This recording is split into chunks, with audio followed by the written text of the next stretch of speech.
Bonjour les accros, heureux de vous revoir. Aujourd'hui, je vais vous raconter le parcours d'un virtuose, quelqu'un qui a révolutionné son sport, Monsieur André Agassi. Il est né le 29 avril 1970 à Las Vegas.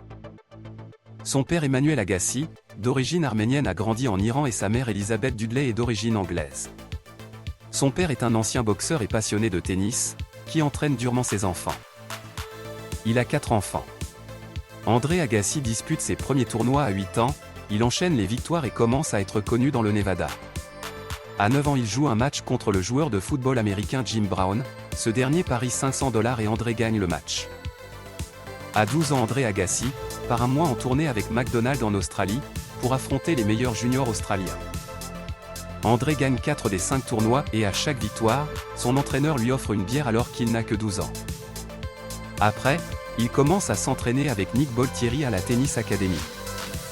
À 14 ans, il dispute son premier tournoi semi-professionnel qu'on appelle tournoi satellite, il marque ses premiers points, puis rentre au classement ATP à la 610e place.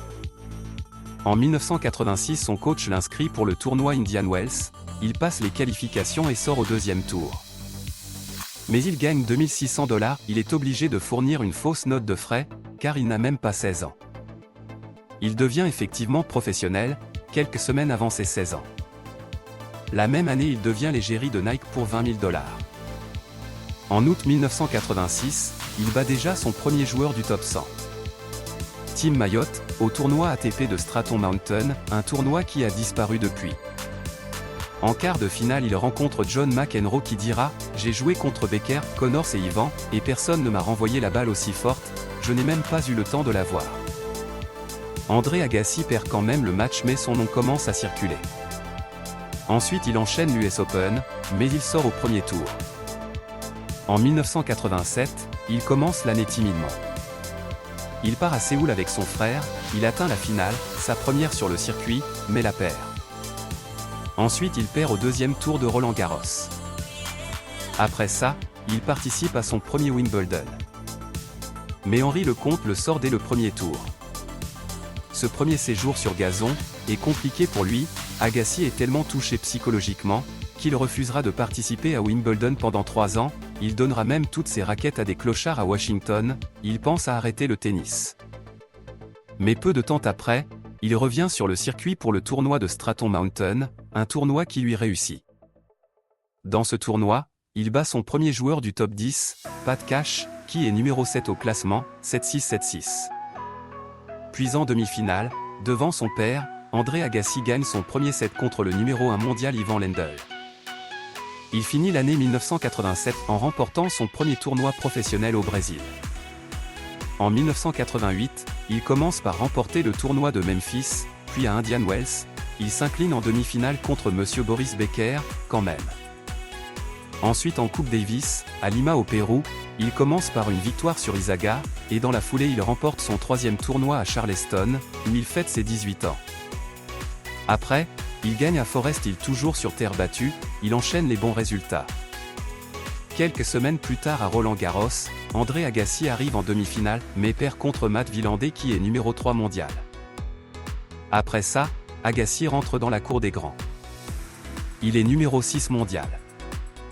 Puis il gagne son premier tournoi sur terre battue à Stuttgart en Allemagne, et rentre dans le top 5. Il gagne encore, à Stratton et Livingston, il arrive aussi en demi-finale de l'US Open, après avoir battu Jimmy Connors numéro 6 mondial, mais perd après contre Ivan Lendl. Cette année, Agassi finit déjà numéro 3 mondial, on lui décerne le prix du joueur ayant le plus progressé. En 1989, il commence timidement, il a du mal à confirmer sa belle année passée, il se rend compte que son coach lui a fait signer un contrat avec la marque de raquettes Donnay, il sera obligé de camoufler ses raquettes Prince pour jouer avec. Cette année en Coupe Davis, il bat Yannick Noah et Henri Lecomte, les numéros 12 et 13 mondial. Ensuite au tournoi de Rome, il perd en demi-finale face à Mancini en 5-7, après avoir eu une balle de match. C'est à ce tournoi qu'il recroise Pete Sampras, qui deviendra son plus grand rival.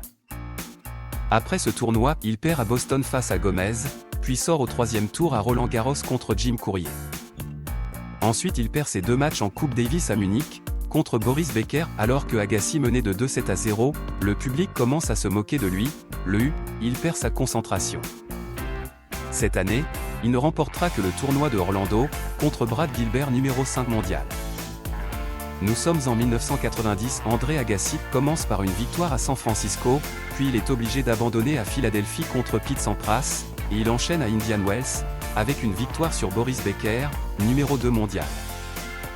Après, il remporte enfin son premier titre majeur, le Master 1000 à Miami contre Stefan Edberg. Ensuite il atteint la finale de Roland Garros, après avoir battu Jim Courier et Michael Chang, qui sortent de la même académie que lui, mais en finale, il s'incline face à Gomez. Puis il se qualifie pour la finale de l'US Open, en battant Becker, mais perd contre Sampras. Et en fin d'année, il gagne les Masters contre Stefan Edberg, le numéro 1 mondial, il finit en soulevant le saladier d'argent de la Coupe Davis, avec Michael Chang. À cette époque, le public et les médias ne l'aiment pas trop, ils lui reprochent ses tenues et coiffures extravagantes, et le fait qu'il refuse de participer à Wimbledon. En 1991, Agassi arrive en finale à Roland Garros, même s'il s'incline en 5-7, sur un combat acharné contre Jim Courier. Ce sera sa troisième défaite en 3 finales de Grand Chelem, et ses concurrents américains, Chang, Sampras et Courier, ont tous remporté un Grand Chelem avant lui. Cette année, il accepte enfin de revenir à Wimbledon, il arrive en quart de finale, où il affronte David Wheaton. Agassi mène 2-7-1, et 2 breaks dans le 4e set, mais d'un coup, il se blesse à la cuisse et perd le match. Plus tard, il sort au premier tour de l'US Open. En fin d'année il perd son titre au Master en demi-finale, face à Jim Courier. Puis, à Lyon il bat Guy Forget pour le premier match de Coupe Davis, même si les États-Unis, au final vont s'incliner contre la France.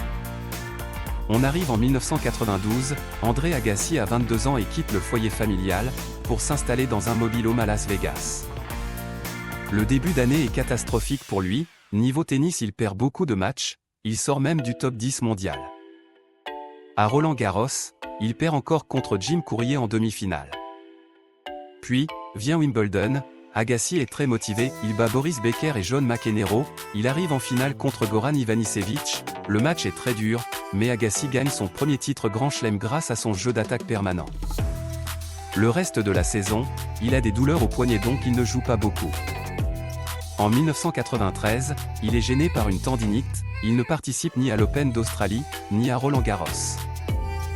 Mais, il remet quand même son titre de Wimbledon en jeu, il se hisse en quart de finale, puis il est battu par Pete Sampras en 5-7. En fin d'année, il se fait opérer du poignet et rencontre l'actrice Brooke Shields, qui deviendra sa femme. Après tout ça, il se sépare de son coach Nick Boltieri et le remplace par Brad Gilbert. Il termine l'année à la 24e place mondiale. Et on arrive en 1994, André commence par un succès dans un petit tournoi à Scottsdale, puis il atteint la finale à Key Biscayne, où il perd encore contre Sampras. En juillet, il remporte le Master de Canada et la confiance revient. Quelques semaines plus tard, il gagne enfin son premier US Open contre Michael Stich. Pendant toute la rencontre, Agassi agresse son adversaire, avec des revers et coups droits d'une rapidité exceptionnelle, dans le pur style Agassi. Ce sera son deuxième Grand Chelem.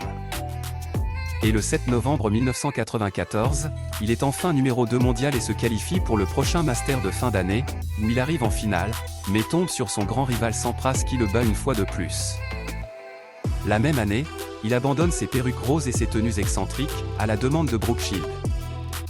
1995 commence, André participe pour la première fois à l'Open d'Australie et le remporte, il est fier de lui car il a battu Pete Sampras, puis quelques semaines plus tard, il bat encore Pete Sampras à Key Biscayne.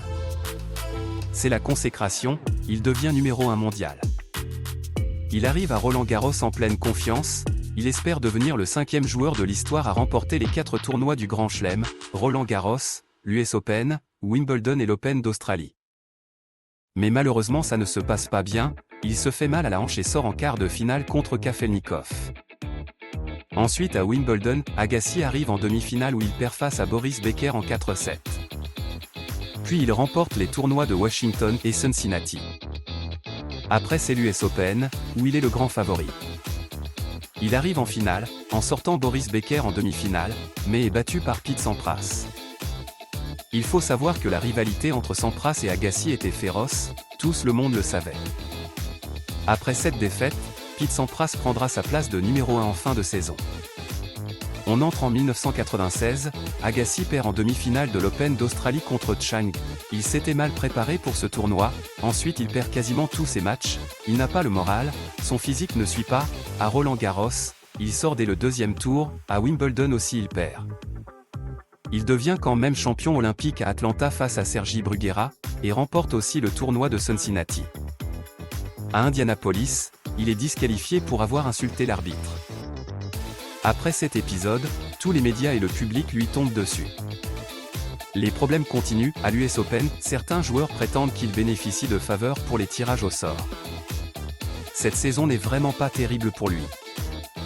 En 1997, il se marie avec Brooke Shields le 14 avril, mais mentalement et physiquement ça ne va pas, il enchaîne que des mauvais résultats, cette année il commence à se droguer, bref rien ne va. Il finit la saison 110e mondiale une année, cauchemar. Puis on arrive en 1998, ça commence à l'Open d'Australie où il sort en 8e de finale contre Berasalgi en 5-7, alors que André menait de 2-7-0, ensuite au tournoi de Key Biscayne, il perd en finale contre Marcos Rio. Après il retrouve un peu la confiance, mais à Roland-Garros, il sort au premier tour contre Marat Safin, après une douleur à l'épaule. À Wimbledon aussi, il s'incline face à Tommy Haas. Après il gagne les tournois de Washington et Los Angeles, et quand l'US Open commence, Agassi est remonté à la 8e place mondiale, belle performance, il perd quand même en 8e de finale contre Khusra dans un match très serré, il perd en 5-7. L'année suivante en 1999, à l'Open d'Australie, André Agassi est éliminé dès les 8e de finale par Spadea, même s'il est revenu dans le top 10, Agassi a du mal à retrouver son niveau, les journalistes disent qu'il est en fin de carrière, il n'a que 29 ans, puis il divorce avec Brooke Shields. Après sa séparation, il participe au tournoi de San José où il est disqualifié pour avoir insulté un juge de ligne. Ensuite il déclare forfait à Indian Wells, mais remporte le tournoi de Hong Kong. Après quelques tournois sur terre battue, il arrive à Roland-Garros, au premier tour il sort l'Argentin Scolari, au deuxième, il sort Arnaud Clément en 5-7, un match très difficile que Agassi a failli perdre, ensuite il bat Carlos Moya, le tenant du titre en 4-7, en finale il affronte Andrei Medvedev. Au début du match, Agassi est stressé, il perd les deux premiers sets, mais après il met en place son jeu rapide, fait de coups droits et revers puissants, il attaque sans cesse son adversaire, et remporte enfin Roland-Garros un 6-2, 6-6, 4, 6-3, 6-4, il est désormais dans la cour des grands, il a remporté les 4 grands chelems, dans ce tournoi, il rencontre et tombe amoureux de Steffi Graf, qui vient de gagner chez les femmes.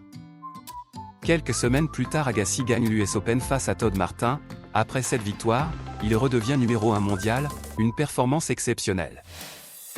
En fin d'année, il gagne le tournoi de Bercy, ce qui fait qu'il a gagné Bercy et Garros la même année. Il finit l'année numéro 1 mondial et met fin à une série de 6 ans de domination de Sampras.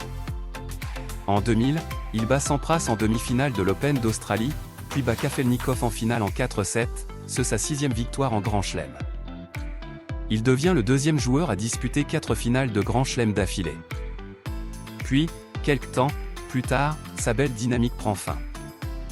Il sort au deuxième tour à Roland-Garros, à Wimbledon, il perd en demi-finale, puis il renonce aux Jeux Olympiques car sa mère et sa sœur sont atteintes du cancer, naturellement il préfère s'occuper d'elles.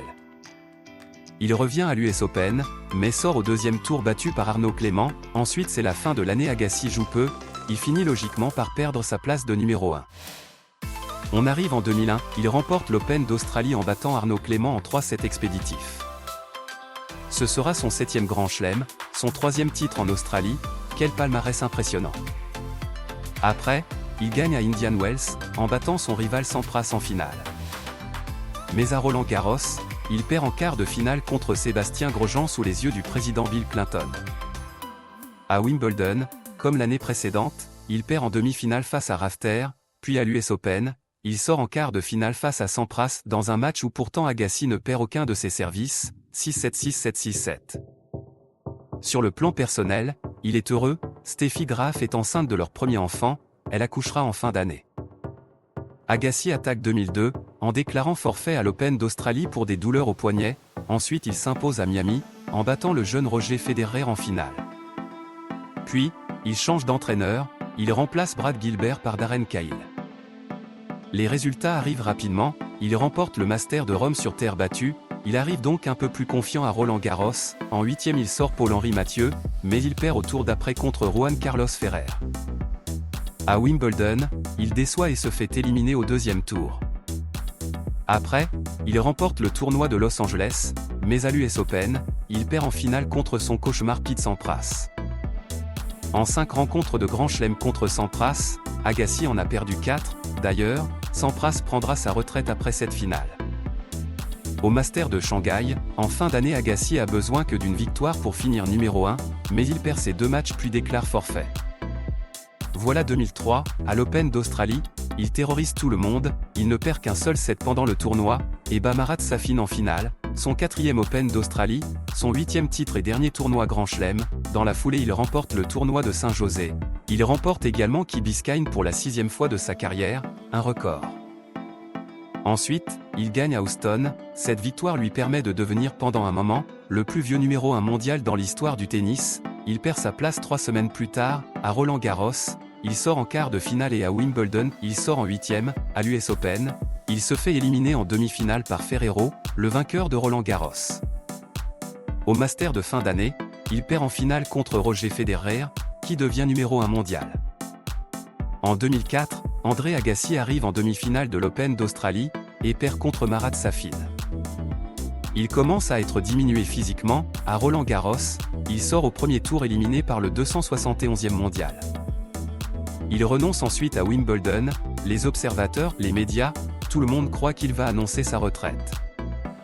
Puis, il gagne à Cincinnati, et à l'US Open, il sort en quart de finale contre Federer, un match très disputé en 5-7.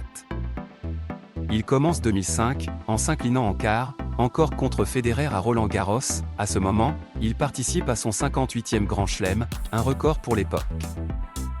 Mais physiquement, il n'est plus au top, ensuite il renonce à Wimbledon. Au mois de juillet 2005, à Los Angeles, il remporte le 60e et dernier tournoi de son immense carrière à 35 ans. À l'US Open, il arrive quand même en finale, mais perd en 4-7 face à Federer. On arrive en 2006, André Agassi renonce à l'Open d'Australie, puis il refuse presque tous les tournois. À Wimbledon, il perd face à Rafael Nadal numéro 2 mondial dès le 3e tour, Agassi est alors 25e mondial. Le 3 septembre 2006 André Agassi prend sa retraite sportive à 36 ans, le jour de sa défaite à l'US Open face à Benjamin Becker. Agassi aura martyrisé ses adversaires sur les courts de tennis, son palmarès est impressionnant.